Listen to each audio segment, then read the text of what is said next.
बात करने के लिए हमारे साथ मौजूद है जम्मू कश्मीर वक्फ बोर्ड की चेयरपर्सन और बीजेपी की national executive member doctor Syed Darakhshan Andrabi. Ma'am खैर मकदम में आपका जानना चाहेंगे कि ईरान और इसराइल के बीच जो एस्केलेशन हुआ है, जो टेंशन अभी पैदा हुआ है, तो क्या समझते हैं आप इसका बड़ा इम्पैक्ट जो है ओवरऑल अगर ग्लोबल इम्पैक्ट की बात करेंगे या ख़ास तौर पर जो इंडिया है तो उस पर क्या पड़ेंगे, और जिस तरह से हमारे जो वहाँ पर तालिब इल्म है, स्टूडेंट कम्युनिटी है वहाँ पर, तो उनको इवैक्यूएट करने के लिए सरकार से क्या मुतालबा करेंगे? देखिए अभी जो ये आज ही हादसा हुआ है, देखिए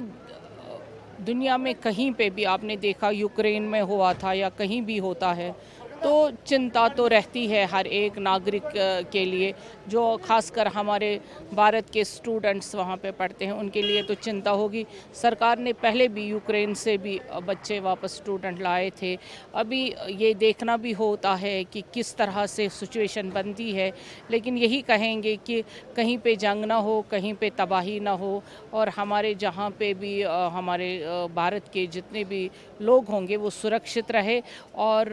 दुनिया में हमेशा अमन रहे, यही हम कामना करेंगे। एक्सटर्नल अफेयर्स मिनिस्ट्री से लगातार मुतालबात हो रहे हैं, जिन लोगों के वहाँ पे परिजन हैं, रिश्तेदार हैं, बच्चे पढ़ रहे हैं वहाँ पे, तो उनको इवैक्यूएट करने की जो है गुहार लगाई जा रही है, तो आपकी क्या कोशिश रहेगी? देखिए हमारा तो भारत हमेशा पेश रहा है। आपने देखा जब यूक्रेन में हमारे बच्चे फंसे हुए थे तो हमने पड़ोसी देशों के भी बच्चे वहाँ से निकाल दिए हैं। हमारा भारत हमेशा अमन चाहता है और ऐसी स्थितियों में हमारा प्रधानमंत्री जी और बाकी जो जितने भी हमारे वुज़रा है वो हमेशा पेश रहते हैं, तो इसलिए हमें फ़िक्र करने की ज़रूरत नहीं है। जगह जगह पर आप जो है पब्लिक आउटरीच प्रोग्राम चला रही हैं, तो इस हवाले से मुख्तसरन जानना चाहेंगे कि क्या खद-ख़ाल है इस प्रोग्राम के? देखिए आप जानते हैं कि 11 साल बेमिसाल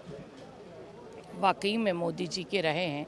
उन्होंने जिस तरह से 2014 के बाद देश की कमान संभाली,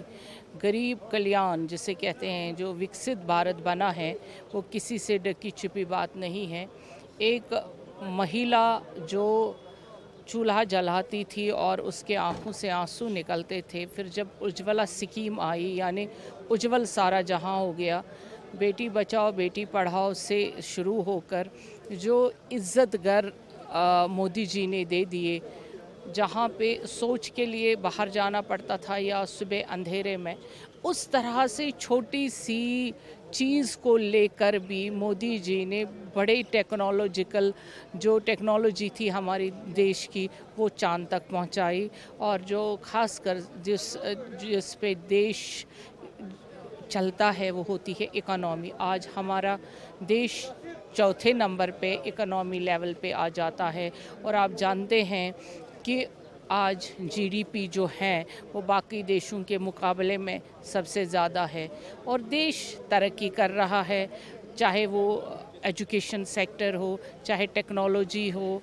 चाहे सड़कों का जाल हो या रेलवे लाइन्स हो। आज हर एक सेक्टर में आप देखेंगे देश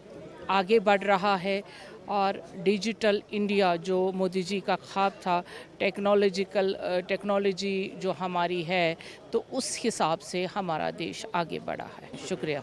तो ये थी डॉक्टर सईद दरख्शान अंद्राबी। इनका ये कहना है कि जिस तरह से मोदी के 11 साल बेमिसाल रहे हैं, तो उस सिलसिले में पब्लिक आउटरीच प्रोग्राम भी चलाया जा रहा है, और साथ ही साथ इन्होंने अपना जो रद्द-ए-अमल है, अपनी जो टिप्पणी है, वो इसराइल और ईरान के बीच जिस तरह से टेंशन एस्केलेट हुआ है उस पर भी दिया है, और ये कहा है कि जिन लोगों के बच्चे या फिर रिश्तेदार वहाँ पर ईरान में हैं, तो उनको इवैक्यूएट करने की जो है सरकार कोशिश कर रही है, इसलिए घबराने की भी ज़रूरत नहीं होगी। न्यूज़ 18 के लिए श्रीनगर से अयूब खान के साथ मुदस्सर कादरी।